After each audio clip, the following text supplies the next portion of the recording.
All right, join the family here at Dallas Mavericks today on YouTube. We had a busy trade deadline breaking down the Daniel Gafford move, also P.J. Washington. We handed out some grades as well. We're going to get into some buyout targets in just a moment, so hit that subscribe button. We're not going anywhere just because the deadline's over. It's Mavericks Today by Chat Sports starting right now.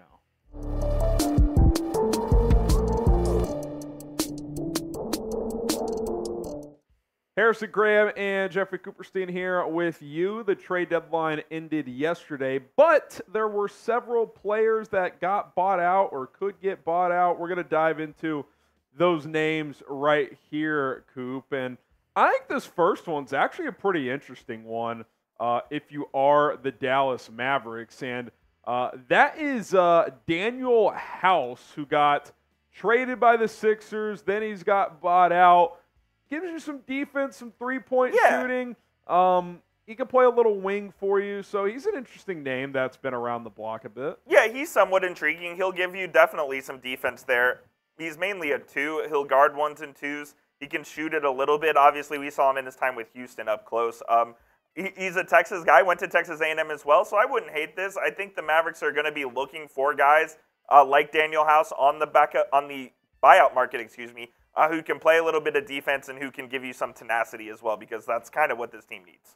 Yeah, I mean, he's just been with Daryl Morey forever. He was on those Rockets teams with James Harden, ends up in Philadelphia as well. So he's been around for quite a while, and he's been in some playoff rotations and played a role. So he's an interesting name to monitor. So is Joe Harris, as he's kind of the opposite. He's more of just an offensive guy. He has not really been the same, Coop, since, was it an ACL or an Achilles? Can't remember. He had a major surgery about a year and a half ago. And he's cooked. And he's kind of cooked. Like, last year, he shot like 42% from 3. The year before, 46. This year, couldn't even be in Detroit's rotation, which should tell you a lot. They're the worst team in the NBA. I think a team will bring him in just for that shooting, but I don't view him as a guy you plug into a rotation. To be quite frank, the Mavericks have an open spot. This is not a guy I would probably fill that spot with. Yeah, Harris just doesn't do much for me. The Mavs have plenty of shooting as well. If the Mavs were vastly lacking shooting, I would take a look at Joe Harris, but he's just frankly declined. He hasn't been the same guy since he was in Brooklyn a few years ago. So I'm going to pass on Joe Harris. There are other guys coming up on this list, especially, that I even like more. Yeah, no doubt about it. So we'll see where he lands. Don't think it'll be Dallas. Name a player you want the Mavericks to sign that is still available. Drop his name down in the comment section down below. Pin comment on today's show. Who do you want the Mavs to sign? How about Killian Hayes? You know, this is an interesting one to me, Coop, because he was a top 10 pick, number 7 overall in 2020. He's been pretty bad, like, if we're being honest. Yeah, he's been a bust for sure of a first-round pick. But someone's going to bring him in. Like, someone's going to say, there's talent in there. We could find it here. Now, I don't know if the Mavs are the right team for that. Like, you know who, honestly, I could see signing him is Miami. Like, as a classic reclamation project. Especially since they traded Kyle Lowry. They could use a fit there. Yeah, Hayes doesn't just do much for me, just 7 points. 5 assists is pretty good. He is a playmaker. He's one of those, which is now becoming a prototypical European guard where he can kind of do everything. He can play make. He can score a little bit, but he's pretty inefficient from the field. He requested a trade out of Detroit. It should tell you that they couldn't find a trade for him and just ended up flat out waiving him. Yeah, I mean, the problem with him is, like, ideally he's a point guard, but he's not a very good point guard. Like, it's just, he's kind of one of these tweener guys. He's never improved as a shooter.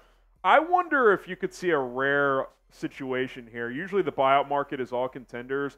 I wonder if, like, I know he was just on a bad team, but a non-contending team that has some guard minutes takes a stab here and is like, hey, we'll give you 20 minutes a game the rest of the way here because we still think there's some talent there. I just don't think, like, if the Mavs sign him, whose minutes is taking? Like, you're not playing him over Jaden Hardy. No, yeah. Jaden Hardy's already not playing much. That's a pretty good shout. I'm not sure if a contending team picks up Killian Hayes, but maybe there's some team that's really desperate for some limited point guard play, and they go out and take a flyer on him because he was a first-round pick. If you're Memphis, why not? This is a lost season. Ja Morant's out for the year. Go take a flyer. Maybe you take a flyer. Next year you expect to contend. If he plays well, hey, you found something. So I think a team like that could make sense. I don't think Dallas will, though. Kyle Lowry's an interesting one, and I would definitely be interested in his services. Now, the heavy rumor and lean here, Coop, assuming he does get bought out, is, and by the time you're watching this, he might have already is Philadelphia. Because Philadelphia had a bizarre trade deadline where they flipped Pat Beverly and brought in Cam Payne. To me, that was like a calculated, we need a little offense, but we also think we're going to get Kyle Lowry, bring the Philadelphia kid back to Philly for the twilight of his career. He could still score. He could still shoot the three. I'm open to bringing him in if he's open to Dallas. I just think a marriage in Philadelphia seems like this is where it's going. Yeah, he started his career in Philadelphia, obviously went to Villanova and then played for the Sixers for a little bit there as well. If I were the Mavs, I would have interest in Kyle Lowry. I'm not sure Lowry has interest in coming to the Mavs. We do know a couple of years ago when he was a free agent, the Mavs were basically the number 2 team next to the Miami Heat to try to go get Lowry. So maybe there is some interest there, but at this point, I think it makes more sense for him to go find a different home that's not Dallas. Well, just reading the tea leaves, Philly's moves, to me, point to they're going to sign him. Yeah, I'd agree with that. So we'll see what happens. If not, I'm interested. To Coop's point, I don't think Lowry necessarily views Dallas as a spot he's going to go to. All right, we got 4 more players to discuss, but first we got to talk about Prize Picks. Daily fantasy made easy with Prize Picks. You can play every day. NBA, college hoops, NHL. There's games every single night. Make your picks right now at prizepicks.com/CLNS. Super Bowl Sunday as well. Tons of more or less stats you can dive in on. 2 to 6 player entries. Here's a cool thing that should make you want to sign up. Celebrities have partnered with Prize Picks, and you can see their entries for Super Bowl Sunday. So if you want to tail a celebrity or if you want to kind of zag off of what they're doing, go check it out. Make some money on Super Bowl Sunday and all year round. PrizePicks.com/CLNS. Use the code CLNS to get up to a $100 deposit match when you sign up. This would be wild. Oh, man. For a number of reasons. Turntables. Marcus Morris. Couple of different angles here. One, him and Luka hate each other. Hated. Yeah, they made up, apparently. But there's some bad blood there. For sure. I think that's safe to say. I think with the fan base, too, for being completely honest. Absolutely. But 2, Mark Heath is on the team. I mean, that would be fascinating. Now, Morris is not what he was, say, when he was with the Clippers. I mean, a few years ago, and even with the Knicks. He's a damn good player. I mean, they signed him. 15, 20-point scorer. He still can shoot, though. He's over 40% from 3 this year. I know you added P.J. Washington, but Maxi Kleber has a lot of injury concerns. If Morris is your number 3, 4 guy, your third stretch 4, I don't hate it with Kleber's injury history. Now, I would probably rather go with more of a traditional wing or even get another guard, but I wouldn't completely hate this. I wouldn't either. It would be a fascinating dynamic if the Morris twins reunited here. The storylines would be crazy. And I wonder if Marcus Morris would have to offer a public apology or something for stepping on Luka's foot there in that series with Mavs and Clippers. I'll tell you what, Marcus, if you apologize, I will apologize. Absolutely. Because I'm sure I fired off a tweet. We are forgiving people on Mavericks today. I'll go back and delete some. I'm sure I have some tweets about Mr. Morris. Who probably called you a scumbag on Twitter. I'm sure I did. We're willing to take it back. I'll say I'm sorry in advance to you, Marcus, if you become a Maverick. That would be interesting, though. I don't know if there's a real fit for him here because you outlined. I don't think he would be a day 1 rotation guy, but if Kleber's hurt, he'd probably be your second best 4. He's better than his brother. I'll say that right now. Absolutely. And it's probably a good bet that Kleber will get hurt at some point. So you have P.J. Washington, you have Kleber. Having Morris as your third 4 and maybe your third 5 as well, I'm in. Yeah. If you want the Mavericks to win an NBA title, don't we all? Hit that like button. Smash like if you want that to happen, and maybe your wishes will come true. Robin Lopez is available. This seems like a long shot just because they did add Daniel Gafford. Had they not added a backup center, I could see this happening for sure. Yeah, I think they would have been aggressive on the buyout market with the guy like Robin Lopez or another big man, but adding Gafford, you kind of take that need away. And I've said it forever. Dwight Powell as a number 3 center is great because he meshes well with Luka when he has to play. Good locker room guy. Great culture guy. Doesn't have to play. Yeah, he's perfect as your third center on rare occasions when you need him to play. he has these rare nights where he'll go like 5 for 7 from the field and give you good minutes. But, yeah, you don't need Robin Lopez. Bring me Spencer Dinwiddie. This is our guy. This is the guy you were waiting for when you clicked on this video. Let's be honest. We talked about this on our trade deadline grade show at the end. The Mavs are considered one of the 4 teams he's most likely signing with. The Lakers are another one. I can't remember the other 2, but the Mavericks were in there. Not played great since the Mavericks traded him away. He actually finished last year pretty good with the Nets, but this year has not gone well. But you could also just say that about Brooklyn in general. It's a disaster over there. It's just a mess. Man. I think Jock Vaughn's about to be fired probably after this season.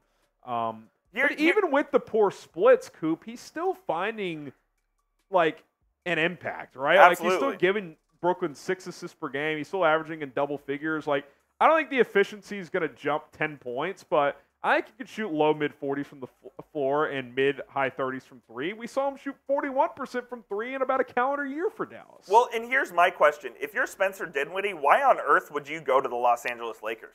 What do they offer you that the Mavericks don't? Yeah, like, sure, you're their third guard there. Maybe here you're third or fourth here. But, like, A, you know the system. B, you played the best basketball of your career here, if we're being completely honest. And C, he's been an impactful playoff player for this team before. We've seen it. He scored 30 in Game 7 against the Phoenix Suns on the road. He knows the culture. He played the best basketball of his career here. I'm all in on bringing Spence back to Dallas. And quite frankly, at this exact moment, I think the Mavericks are in a better position than the Lakers. I agree with that. I really do. I would think so, but we'll see. Maybe Spence wants to go live in L.A. for half a season. Who knows? Yeah, that could be a possibility. Spam 26. You want to get Dinwiddie back in Dallas, that'd be sick. You got Victor Oladipo. I wouldn't mind him as like a Dinwiddie fallback. Like you don't get Dinwiddie. Oladipo would be fine. I don't think he would give you as much of an impact, but he's kind of been he's been considered cooked like 3 times now, Coop, and then he keeps like kind of coming back. So now I'm not sure what his injury status is and if he's going to play the rest of this year, frankly, but Oladipo's a guy that, if healthy, can provide you some bench scoring and can provide you a little bit of playmaking as well. So I wouldn't hate an Oladipo move. Yeah, I'd rather have Dinwiddie, to be clear, but he'd be up there for me if you rank these 8 players in order, no doubt about it. So we showed you the 8 players. We asked you at the beginning of the show, name someone you want the Mavs to sign. Do it again now that you've seen the main buyout targets for the Dallas Mavericks. I mean, I think Coop and I are on the same page. Dinwiddie's the top guy. Danuel House is interesting. Oladipo's interesting. Bring him home, man. Dinwiddie, man. That's our guy. He's in the rotation from day one. Day one. Let's freaking go. The Mavs should sign him right now. He's in Brooklyn. He can play. Honestly, I won't lie to you guys. We're filming this Thursday afternoon. I hope he gets signed before this video gets published. And they play. I'm serious. I'm in. So let's go. Make it happen. He's Jeffrey Cooperstein. I'm Harrison Graham. We'll be back soon with another video. Hit that subscribe button. We'll see you then.